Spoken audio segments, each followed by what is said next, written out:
aqui uma pergunta. A pergunta é a seguinte: o primeiro genocídio da era contemporânea seria a Guerra de Vendéia? Ótima pergunta. Ele quer saber a correlação deles com o surgimento do apostolado da oração pelos seminaristas jesuítas. Rapaz, é bem específica a pergunta, hein? Bom, sim, o primeiro genocídio da história foi o genocídio da Vendéia, quando o Estado começa a matar, né, pessoas do seu próprio povo. Isso nunca tinha acontecido, né? Então cerca de 200 mil católicos são mortos na Vendéia.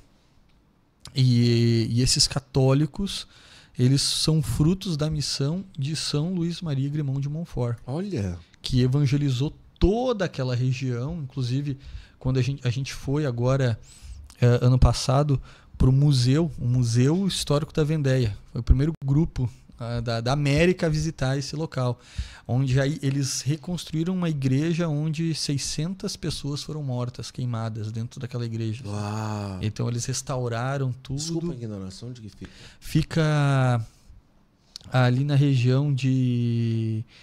Como é que é o nome? Perto de Nantes, ali naquela região... Qual país? Da França. Da França. Aquela região ali próximo de Nantes, Pierre Le Montreuil, onde está a Medalha Milagrosa, a aparição do Sagrado Coração. Sim. Por ali naquela região. Onde tem Pio de Fou também, que é o Beto Carreiro católico lá da França, Tá. Que é bem próximo ali dessa região. E então, assim, foi esse... Morreram por causa da fé. Da fé.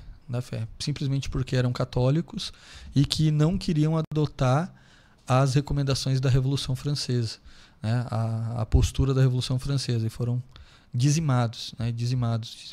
É uma coisa muito triste. O irmão Cassiano, ele está perguntando assim: qual acontecimento histórico... Gente, faz a tua pergunta aí, aproveita, tá? Que o professor aqui, estamos ao vivo, agora são 10h53, nós estamos ao vivo aqui e a gente tá por conta para responder perguntas mesmo. O professor nem tá cansado, tá? Não, vamos lá. Vamos aí para isso. Lá.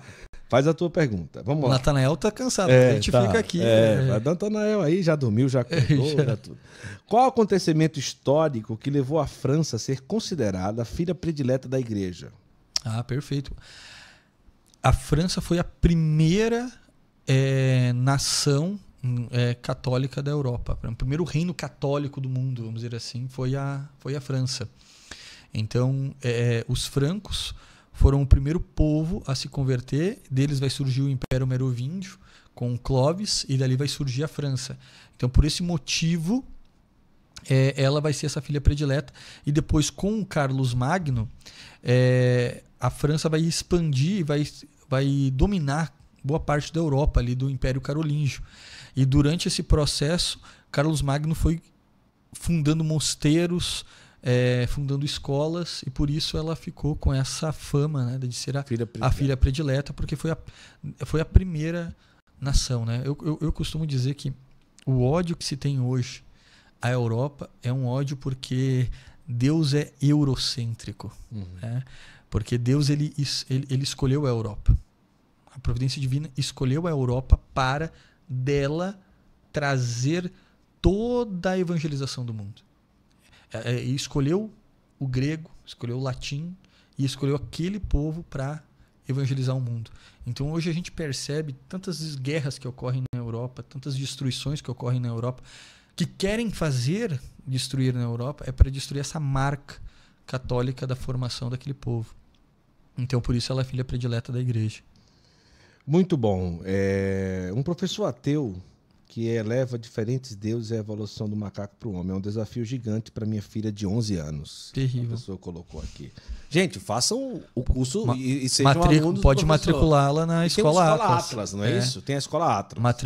Pode matriculá-la. Tem história ou tem História e Geografia? História e Geografia. Legal. São aulas semanais, ao vivo. A gente começa desde a criação e é um ciclo de 4 anos completos, onde a criança vai aprendendo todos os períodos da história. Inclusive, a gente toca nesses assuntos. Esses dias eu dei uma aula lá para uma turma específica do ensino médio sobre a questão dos problemas dos fósseis, né? Como os fósseis que nos apresentam dentro do livro didático, eles não são tão absolutos como é apresentado ali. Então, o que apresenta é apenas um recorte. A gente precisa olhar num todo. Uhum. Então, tem fósseis que sim são verdadeiros, mas outros fósseis eles são, vamos dizer assim, humanizados demais. São fósseis de macacos que foram humanizados demais, que foram reconstruídos. Enfim, então é importante a gente observar esses pontos para mostrar para os nossos filhos que a história é que Deus agiu, e não que foi o acaso. Nós temos escutado muito sobre a presença da princesa Isabel como uma referência não só de liderança naquela época, na família real e tudo, mas como uma presença católica. Sim. Inclusive, tem um pedido de 2011 a Dom Orani, do Rio de Janeiro, que é uma petição, um pedido mesmo de leigos que escreveram e pediram, inclusive, uma pesquisa para uma possível abertura do processo de canonização da princesa Isabel. O que a gente consegue realmente falar sobre isso? A princesa Isabel era extremamente católica e por isso ela não chegou ao trono. Era uma mulher de extrema piedade, uma mulher que limpava a igreja. Você imagina a princesa de um país limpando a igreja lá de Petrópolis. Era uma mulher que fazia procissões semanais, atos de piedade, amiga pessoal de Dom Bosco. Trocava cartas com Dom Bosco. Isso é impressionante. Olha só. Recebeu a Rosa Dourada, um dos maiores prêmios que a igreja fornece, pela sua atitude na libertação dos escravos, do Papa Leão XIII.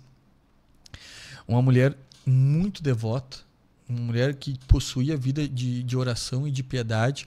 Condé também, seu esposo, também tinha isso.